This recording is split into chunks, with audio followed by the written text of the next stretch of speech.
নেত্রকোনা এলাকা থেকে রওনা হয়ে আসছে পুরো ইন্ডিয়ান মালামাল লোড করে। দেখছেন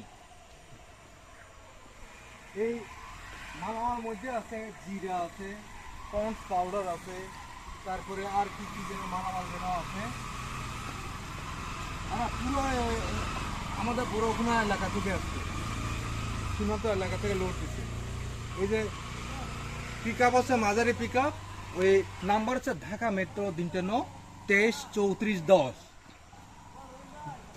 দেখেন অর্ধেকে মাল ইন্ডিয়ান মালামাল, জিরা আছে, পাউন্স পাউডার আছে, ফুচকা আছে, ইন্ডিয়ান সব ইন্ডিয়ান মালামাল। ড্রাইভারটা পালিয়ে গেছে, গাড়িটা রাইখে ড্রাইভার ওই দৌড়ে পালিয়ে গেছে চাবিটা নিয়ে।